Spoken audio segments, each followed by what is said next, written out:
बलिया स्थापना दिवस के अवसर पर 3 दिवसीय बलिया महोत्सव का शुभारंभ करने उत्तर प्रदेश सरकार के पर्यटन एवं संस्कृति मंत्री जयवीर सिंह बलिया पहुंचे हुए थे। उत्तर प्रदेश सरकार में होने वाले मंत्रिमंडल के विस्तार के तहत ओम प्रकाश राजभर को मंत्री बनाए जाने की खबरों के सवाल पर कहा कि किसी को मंत्री बनाना है या नहीं, यह मुख्यमंत्री का विशेषाधिकार होता है। कुछ जगह खाली है, मुख्यमंत्री उस पर अपना निर्णय लेंगे। मुख्यमंत्री के निर्णय पर कोई टिप्पणी नहीं की जा सकती। वहीं INDIA गठबंधन में शामिल सपा और कांग्रेस पर जमकर निशाना साधते हुए कहा कि सपा हो या कांग्रेस, NDA 80 की 80 सीटें जीतेगी। परिस्थिति यह है कि कांग्रेस और सपा का वोट बैंक एक ही है, इसलिए छीना झपटी का मामला चल रहा है, जैसे कि आजम खान का विषय हो या अन्य का विषय हो।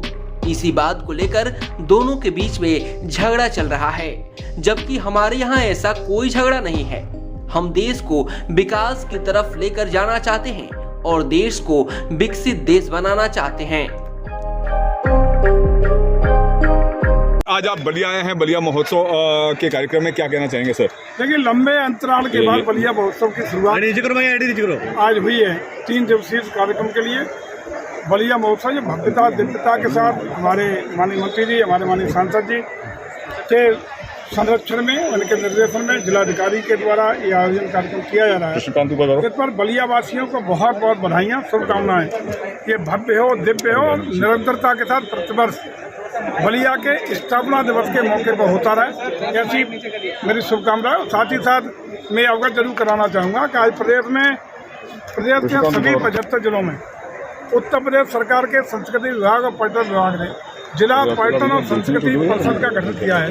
और ये अन्य कार्यों के साथ साथ ये भी निर्णय लिया गया है कि प्रत्येक जिले का जो स्थापना दिवस हो, उस दिवस को स्थानीय उस जिले का महोत्सव के रूप में मनाने का व्यापक रूप से कार्यक्रम हो। इसी क्रम में लगातार चल रहे हैं और सरकार का प्रयास है कि अपनी संस्कृति, अपनी माटी, अपनी परंपराओं, अपनी मान्यताओं को बल मिले और हमारे जो नई पीढ़ी है उसके बीच में अपनी विरासत का संदेश जरूर पहुंचे। इसी के तहत ये हम सब का प्रयास है, प्रदेश सरकार का प्रयास है, तो ये कार्यक्रम आयोजित कराने का निर्णय लिया गया। सर, बलिया में एक सुरहा ताल है जिसमें असीम संभावनाएं हैं जो है विकास की और पर्यटन की। सर, क्या आपकी तरफ से उसके जो है सुंदरीकरण या विस्तार के लिए कोई कार्यक्रम आगे? फर्स्ट फेज को हम लोगों ने इको टूरिज्म में सुरहा ताल को जोड़ लिया है और सुरहा ताल का उसमें कंटिन्यूएशन में अब डेवलपमेंट के कार्य होंगे। पहली किस्त के रूप में प्रथम प्रोजेक्ट फेज 1 के लिए भी हम लोगों ने धनराशि आवंटित कर ली है। और मैं समझता हूँ कि बलिया के कई सारे प्रोजेक्ट पर्यटन से और संस्कृति से स्वीकृत हुए हैं, वो अति शीघ्र आपको धरातल पर उतरे हुए नजर आए। सर जी, सर आज जो है उत्तर प्रदेश सरकार की अगर हम बात करें तो खबरें ये आ रही हैं कि मंत्रिमंडल का विस्तार होगा और एक ही मंत्री बनने वाले हैं, ओम प्रकाश राजभर जी। क्या कहना चाहेंगे? देखिए, ये माननीय मुख्यमंत्री का विशेषाधिकार होता है कि इसको मंत्री बनाना नहीं बनाना है, लेकिन ये सही है कि कुछ जगह खाली है और जब जरूरत होगी, उचित वक्त होगा तो उस पर निर्णय लेंगे। माननीय मुख्यमंत्री के इस निर्णय होना है, उस पर कोई टीका टिप्पणी नहीं किया। तो क्या ओम प्रकाश राजभर के मंत्री बनाए जाने से 2024 के चुनाव में खासतौर पर उत्तर प्रदेश में कुछ असर पड़ेगा क्या?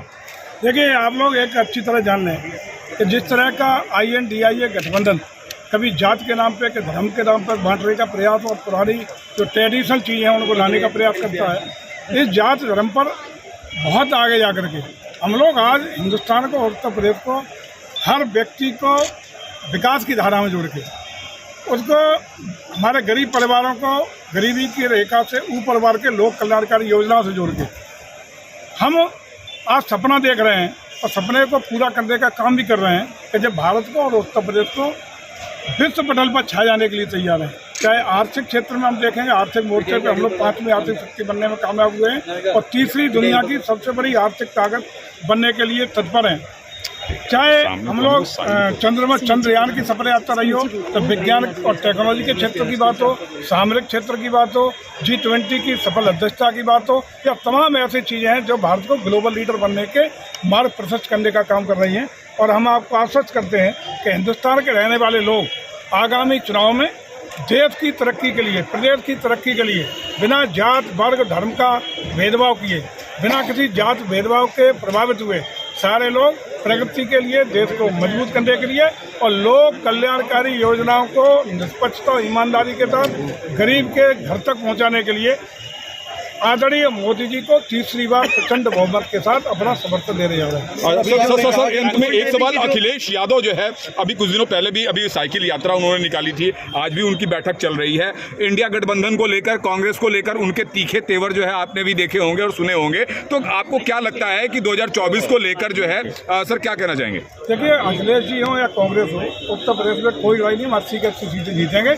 लेकिन परिस्थितियां ये हैं कि चूंकि कांग्रेस का वोट बैंक, समाजवादी पार्टी का वोट बैंक दोनों एक हैं, तो उसका छीना झपटी का मामला चल रहा है। चाहे आजम खान साहब का विषय हो या अन्य विषय हो, उनमें कौन किसको अपनी ओर आकर्षित कर ले उस वोट बैंक को, उसकी लड़ाई दोनों के बीच में चल रही है। हमारा कोई झगड़ा नहीं, हम बहुत मजबूत हैं।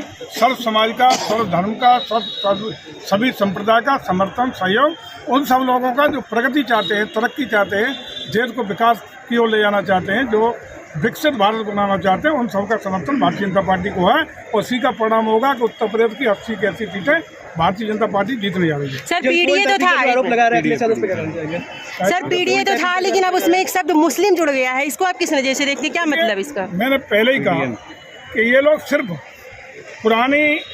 पुरानी बातें जो फेल हो चुकी, जात धर्म वर्ग के आधार पर बांटने का काम कर रहा है, ये अब चलने वाला नहीं है। देश बहुत आगे निकल चुका है, देश का नौजवान पढ़ा लिखा है, देश के लोग पढ़े लिखे हैं, वो देश की तरक्की के लिए, विकास के लिए काम कर रहे हैं और उसी के लिए समर्थन और आशीर्वाद देंगे। सर अखिलेश यादव जिस तरीके से फोन टैपिंग का आरोप लगा रहे हैं, क्या कहना चाहेंगे सर? देखिए, फोन टैपिंग का कल आरोप विभिन्न विपक्ष के नेताओं ने लगाया, इस पर सफाई भी एप्पल की तरफ से आई कि 150 देशों में इस तरह का हुआ है। लेकिन उसके बावजूद भी भारत सरकार ने कल ही जांच के लिए निर्देश दे दिए ताकि दूध का दूध और पानी हो, इस तरह की फर्जी बातें, फर्जी तथ्य न चल पाए। इसके लिए कल ही निर्देश दे दिए गए। जो भी परिणाम आएगा आपके सामने होगा। लेकिन सरकार न किसी की टेपिंग करा रही है, न किसी की जासूसी करा रही है, केवल और केवल सच्ची लोकप्रियता पाने के हथकंडे अपनाने का काम। तो सरकार एप्पल कंपनी पे केस करेगी क्या? जांच आने दो ना, जांच का निष्कर्ष आने दो, जांच कमेटी बना दी गई है। पहुंच गई हो, शाम को कई कलाकार आ रहे हैं, आप लोग आए और सांस्कृतिक कार्यक्रम का पूरा लुत्फ लें, मजा